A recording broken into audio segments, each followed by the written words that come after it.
दुनिया के सारे रिश्ते काम नहीं आते हैं, तभी तो भगवान की याद आती है और तभी भगवान काम आते हैं। सुख में तो लोग भगवान को भी भूल जाते हैं। भगवान की याद कब आती है? जब अपने ऊपर कोई संकट आता है, कोई दुख आता है। घर मकान बना लिए, कोठी बंगला कार बना लिए, तो हम और आप अपनी छाती को ठोकते घूमते, भैया देखो ये मकान ये कोठी मैंने बनाई। और जब वही कोठी ध्वस्त हो गई, गिर गई, स्लेप क्रैक हो गई, तो दोष किसका देते हैं? भगवान का, कि भगवान को कुछ अच्छा नहीं लगा। बनाए सो हम बनाए, बिगाड़े सो भगवान बिगाड़े। भगवान बिगाड़ू है क्या? देखो, बनाने वाला ही भगवान है और बिगाड़ने वाला भी भगवान है। तो आइए, बड़ा ही सुंदर सा पावन प्रसंग भी हमारे भैया जी के द्वारा श्री रामचरितमानस के माध्यम से पावन प्रसंग श्रवण कर रहे थे। ये हमारे आप लोगों के प्रश्न चल रहे हैं। मैंने आपको प्रथम के दिवस में बताया था कि रामचरितमानस के अंदर मैया जी ने भगवान भोलेनाथ से रामचरितमानस के अंदर 9 प्रश्न किए हैं। तो आज 5वां दिन भी व्यतीत हो रहा है, तो 9 प्रश्न अभी हमारे आपके पूरे नहीं हुए हैं और इतनी जल्दी पूरे भी नहीं। लोग कहते 5 दिन की कथा कराओ, 9 दिन की कथा कराओ, मैं पूरी कथा कर दूंगा। ए मेरे भाई, भगवान की कथा कभी पूर्ण नहीं हो सकती है। भगवान की कथा गोस्वामी तुलसीदास जी महाराज एक चौपाई कहते हैं, कहन लगे हरि कथा रसाला। गोस्वामी तुलसीदास जी महाराज मानस के अंदर एक चौपाई का वर्णन किया है कि कहन लगे हरि कथा रसाला, दक्ष ब्रजेश भये तिहि काला।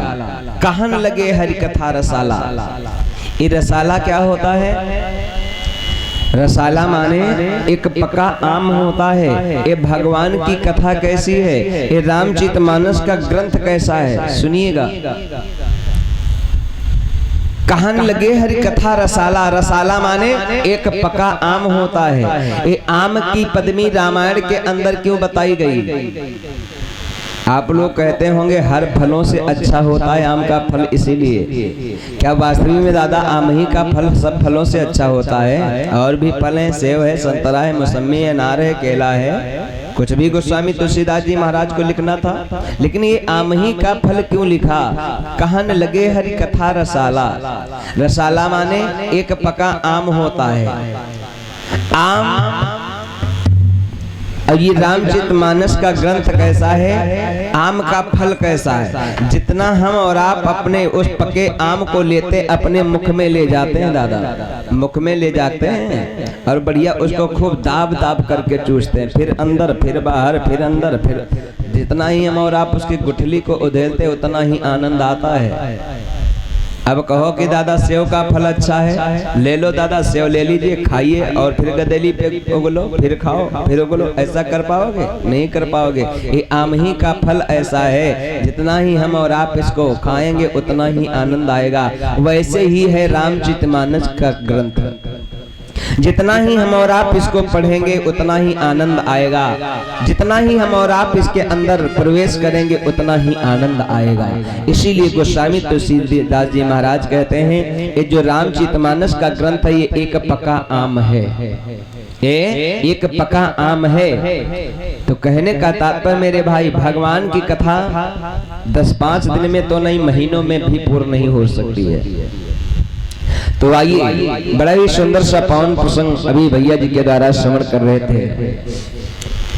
भगवान राम ने धनुष को तोड़ा, 10 दिशाओं में जय जयकार से छाए। सीता जी ने भगवान श्री राम को सुंदर सा जयमाल पहनाया।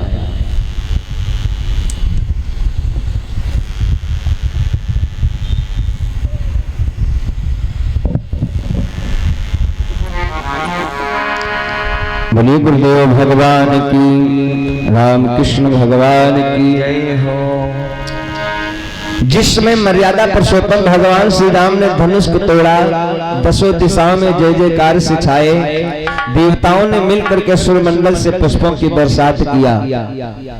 तब राजा जनक जी महाराज जा करके विश्वामित्र जी महाराज के चरणों पर गिर पड़े और आंखों में आंसू भर के कहने लगे, गुरुदेव आप धन्य हो।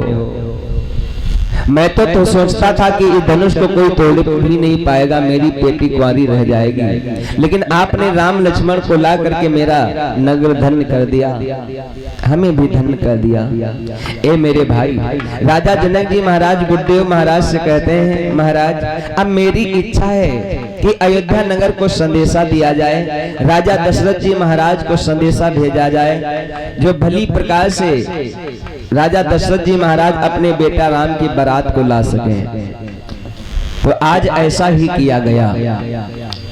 राजा दशरथ जनक जी महाराज गुरुदेव भगवान गुप्तचरों लोगों के द्वारा अयोध्या नगर में जाकर के गुप्तचर पहुंचते हैं, राजा दशरथ जी महाराज को सारा हाल बताते हैं। तो आज राजा दशरथ जी महाराज अपने बेटा राम की बारात की तैयारी कर रहे हैं। सुनिए मेरे भाई, राजा दशरथ जी महाराज ने कितनी व्यवस्था किया है भगवान राम की बारात में। गोस्वामी तुलसीदास जी महाराज कहते हैं कि बनही न बरनत, अरे बनी बराता,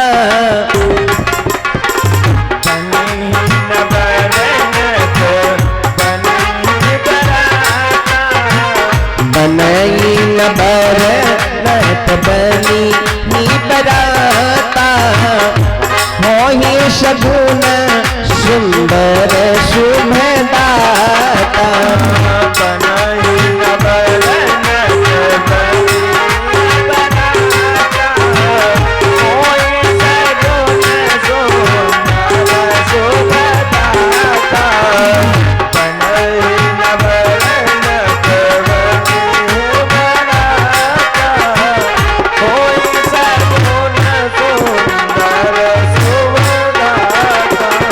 गोस्वामी तुलसीदास जी महाराज कहते हैं, बनई ना बरनत बनी बराता, होई शगुन सुंदर शुभ दाता। चौपाई क्या कहती है? चौपाई कहती कि बनई ना। गोस्वामी तुलसीदास जी महाराज चौपाई में संकेत करते हैं कि भगवान राम की बारात बन नहीं रही लेकिन बनाई गई। चौपाई यही कहती कि बनई ना बरनत बनी बराता, होई सगुन सुंदर शुभ दाता। यानी भगवान राम की बारात बन नहीं रही लेकिन बनाई गई है। कैसे बनेगी दादा? भगवान राम की बारात बन नहीं रही लेकिन बनाई गई है जुगाड़ के पुर्जों से। लोग कहते नहीं भैया काम नहीं बना तो जुगाड़ की पुर्जा लगा लो। तो भगवान राम की बारात बन नहीं रही लेकिन बनाई गई। बनई ना बरनत बनी बराता। यहाँ पे बारात नहीं लिखा गोस्वामी तुलसीदास जी महाराज ने, क्या लिखा? बराता। कैसे बनेगी राम की बारात भाई? जिस बारात में दादा दूल्हा ना हो वो बारात कैसे बनेगी? उस बारात के दूल्हा कौन है? भगवान श्री राम। और वो तो पहले से ससुराल में रसगुल्ला पूरी झाड़ रहे दादा। और जिस बारात में दूल्हा ना हो वो बारात कैसे बनेगी? इसीलिए तो गोस्वामी तुलसीदास जी महाराज कहते हैं कि बनई न बरनत बनी बराता, होई सगुन सुंदर शुभ दाता। बड़े प्रेम के भाव में आज भगवान राम सजाए जा रहे हैं। मेरी मैया लोगों का बेटा के प्रति प्यार क्या होता है? मेरी मैया लोग जब अपने बेटे को दूल्हे के रूप में सजाती हैं तो कितना प्यार हो जाता है हमारी मैया लोगों का बेटा के प्रति। बेटा के प्रति माता का प्रेम। ए मेरे भाई, चाहे दादा लड़का चाहे 80-90 साल का हो, लेकिन एक माता के सामने वो बेटा छोटा ही माना जाता है। मैया लोग ये गाती नहीं है, गाना नहीं, बस संकेत करना है मैया लोगों का बेटा के प्रति प्यार कितना होता है। जब अपने बेटे को दूल्हे के रूप में सजाती हैं तो एक गीत गाती हैं, गाना नहीं बस संकेत करना। एक माँ और बेटे का प्यार देखिएगा।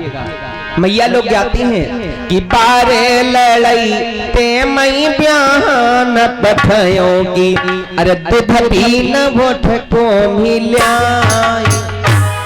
क्या गाती हैं? बारे बारे लड़ाईते में ब्याहन पठियों दूध बिन ओंठ को मिलाने। बारे मतलब बहुत छोटा।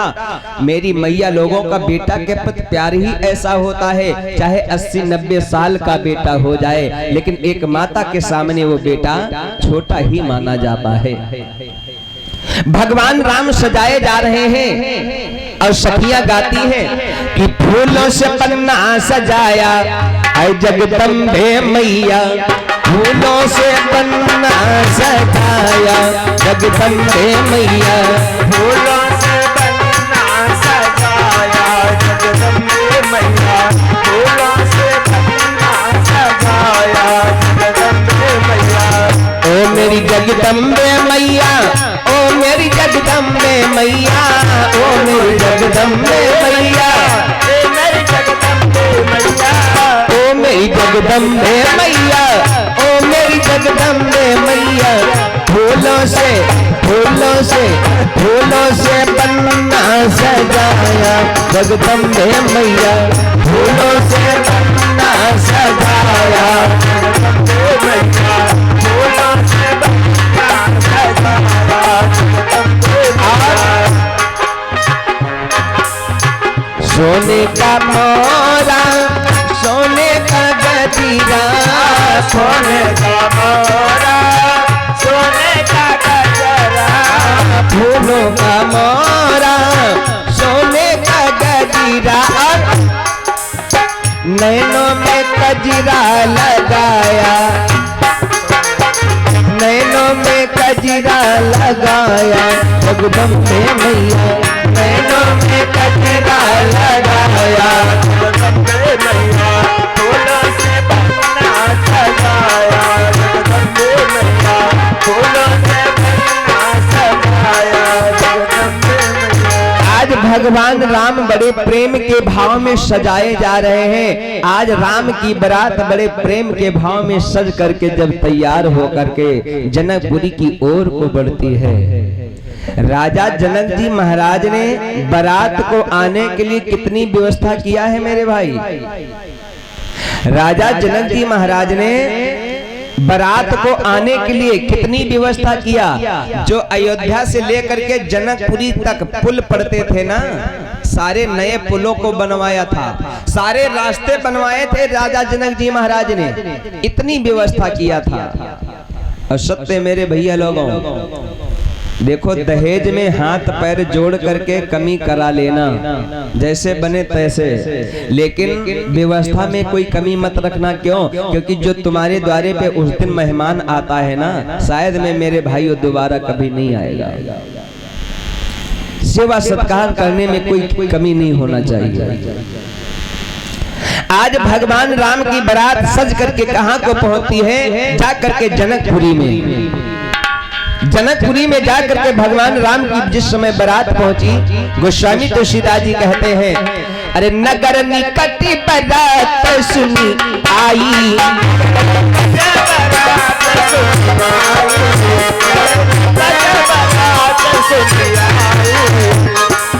नगर निकट बारात सुनी आई, नगर निकट बारात सुनी आई, पूरी बड़ी शोभा अधिकाई, नगर निकट बारात सुनी आई, पूरे घर पर शोभा अधिकाई।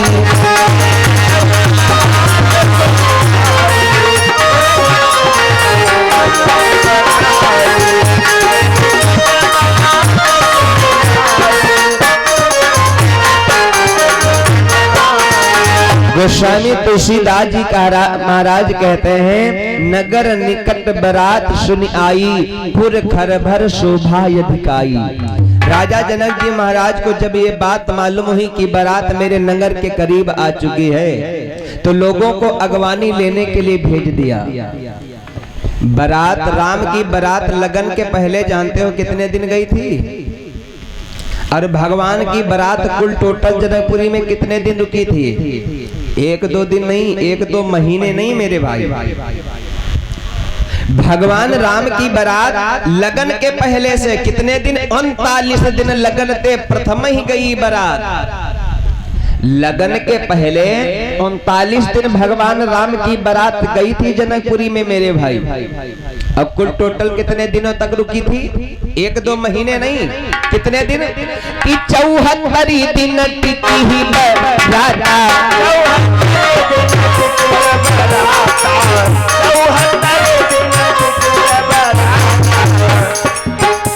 अरे 74 दिन टिकी बारात।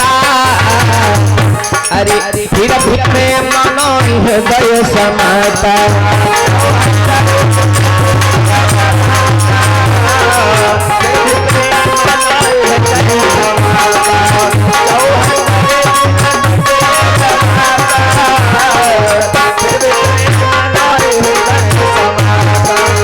कुल टोटल भगवान की राम की बारात जनकपुरी में कितने दिन रुकी थी?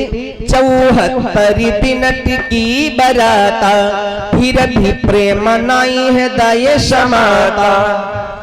हमारे आपके घर में शांति क्यों नहीं आती है? कभी सोचा है? हमारे आपके घर में पत्नी में रोज झंझट क्यों लड़े रहते हैं? क्यों बने रहते हैं? क्यों रोज लाठीचार्ज घर में होता है? क्यों नहीं शांति आती है? क्योंकि मेरे भाई हम आप अपना विवाह अपना काम समय से नहीं करा पाए। भावरे बनी है हमारी आज की मुहूर्त में, विवाह बना है हमारा आपका आज की मुहूर्त में।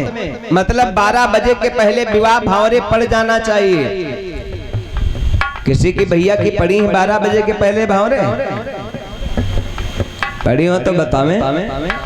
12 बजे के पहले कोई किसी की भावरे पड़ी हैं? अरे 12 बजे लेकर के लोग बारात पहुंचते हैं भाई। 12 बजे तो लोग बारात लेकर के पहुंचते हैं। कहीं 1-2 बजे कहीं द्वार 4 होता है, 3-4 बजे कहीं भावरे पड़ती, दूसरे दिन का मुहूर्त लग गया। हमारे अपनी बारात समय से ले जाओ, समय से विवाह कराए मेरे भाई, फिर देखिएगा। लेकिन समय ही नहीं, लोग पहले बताते थे, पहले महीनों पहले बारातें जाती थी और महीनों रुकती थी। अब तो आपके जमाने में नहीं, अब तो शाम के जा सुबेरे फुनफुना कटाओ ले आओ। अपना विवाह समय से, सारे काम समय से होना चाहिए। भगवान की बारात इसीलिए गोस्वामी तुलसीदास जी महाराज कहते हैं वो 39 दिन लगन पे प्रथम ही गई बारात। और राम की बारात कुल टोटल जनकपुरी में कितनी रुकी? 74 दिन टिकी बाराता। फिर भी प्रेम नहीं हृदय समाता। भगवान राम अपनी बारात को लेकर के जिस समय जनकपुरी में पहुंचे हैं मेरे भाई, जनकपुर की गलियों में प्रवेश किया है भगवान राम। चारों राजकुमार बड़े ही सुंदर हैं। जो सखियां देखती है ना चारों राजकुमारों को तो आपस में बात करती, वैरी बहना ये देखो कितने सुंदर ये चारों राजकुमार हैं। एक दूसरी करने लगी ना, 3 तो बेकार हैं, लेकिन जो सबसे बड़ा वाला है ना वो सबसे बड़ा हो सुंदर लग रहा है। उन सखियों का भाव क्या है? उन सखियों का भाव क्या है? कहती वरी बहना आज मेरा ये जनकपुरी धन्य हो गया। क्यों कि आज मिथिला नगरी या निहाल सखियां। बहना कि आज मिथिला नगरी या निहाल सखियां हो चारों दुल्हा। अरे हो चारों दुल्हा, अरे माँ बड़का कमाल सखियां। चारों दुल्हा बड़का कमाल सखियां।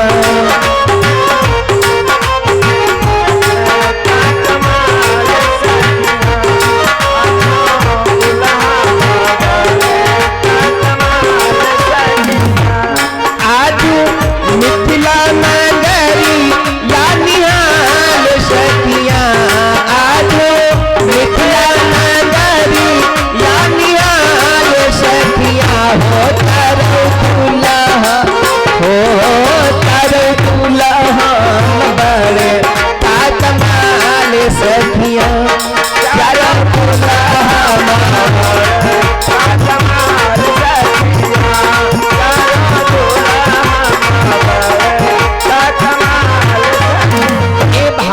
आज उन सखियों का आपस में बात करती हुई बहना। ये देखो कितने सुंदर हैं चारों राजकुमार। जो बहन लोगों के विवाह नहीं हुए थे ना उनका भाव क्या है। और जिन लोगों के विवाह हो गए, जो बेचारी घर के बाहर नहीं आ सकती हैं, वो ऊपर अंटों से झांक रही हैं, उन दोनों लोगों का भाव क्या है। जिन बहन लोगों के विवाह हो गए और जो घर के बाहर नहीं निकलने वाली हैं बहुएं, उनका भाव क्या है कि अन ब्याही हो सही भरे और ब्याही ले सास।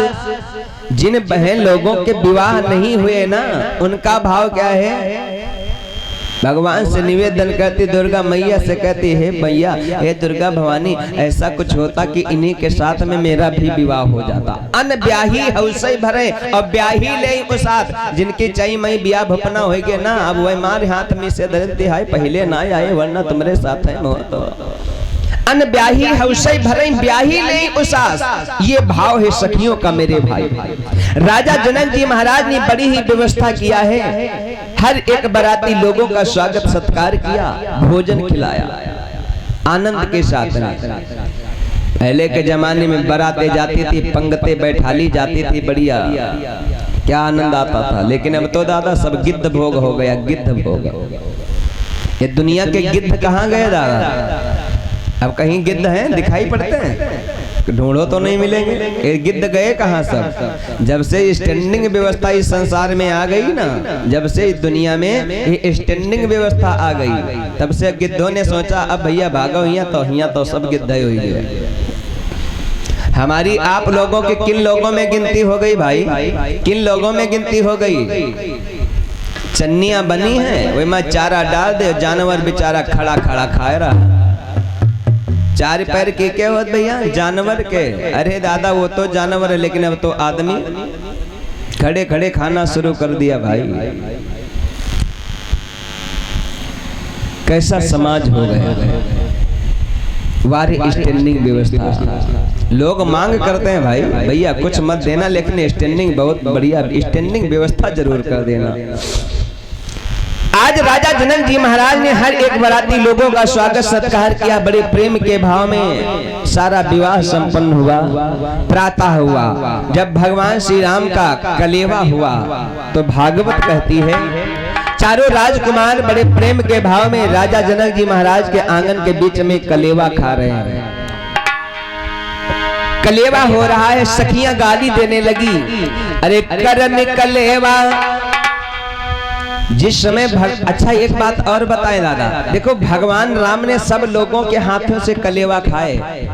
भगवान राम सब लोगों के हाथों से कलेवा खाए, और खाना चाहिए भैया लोगों, कलेवा जरूर खा लेना। लेकिन लोग कलेवा नहीं खाते, मांग करते हैं भाई, लोग मांग करते हैं। लेकिन भगवान राम ने सब लोगों के हाथों से कलेवा खाए, क्योंकि मेरे भाई तो तुम्हारी ससुराल की नारियां उस दिन तुमको अपने हाथों से भोजन करा रही हैं, कभी ऐसा दोबारा समय नहीं आएगा। तो भागवत कहती है भगवान राम चारों राजकुमारों का कलेवा हो रहा है कि कौशल किशोर रघुनंदन का है जब कुंवर कलेवा होता था।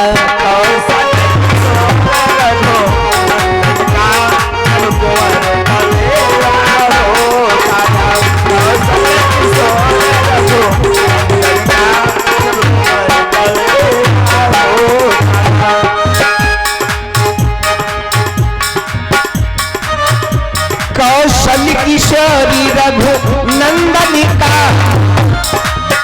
जब कुंवरी कलेवा होता था।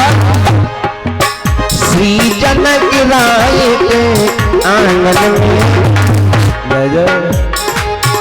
श्री जनक राय के आंगन में आनंद बढ़ावा होता था।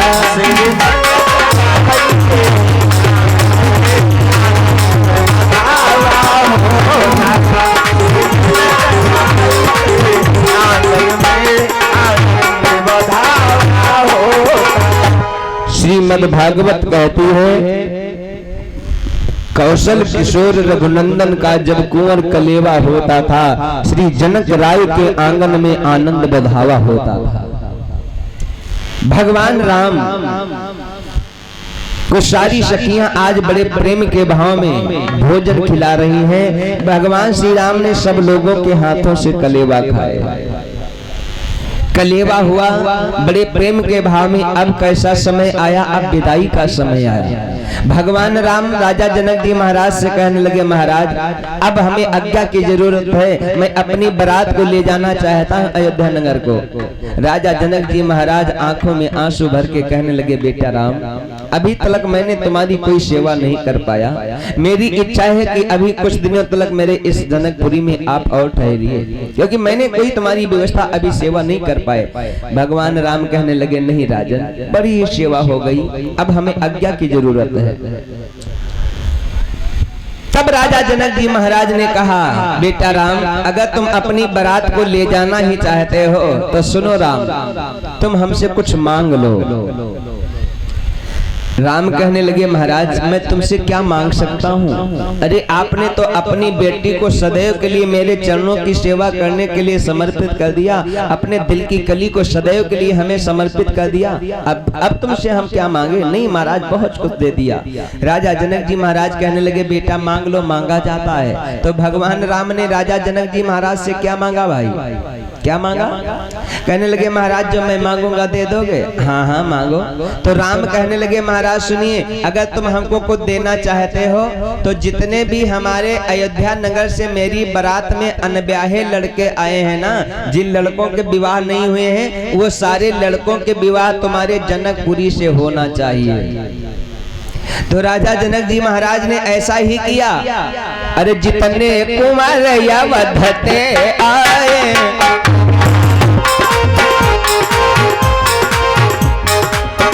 जितने कुंवर अवधते आए,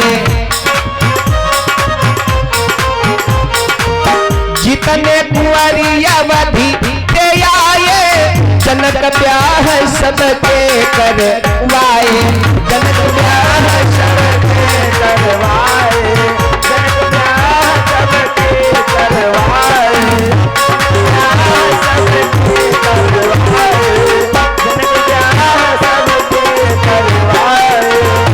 राम ने मांगा, महाराज जितने भी मेरी बारात में अनब्याहे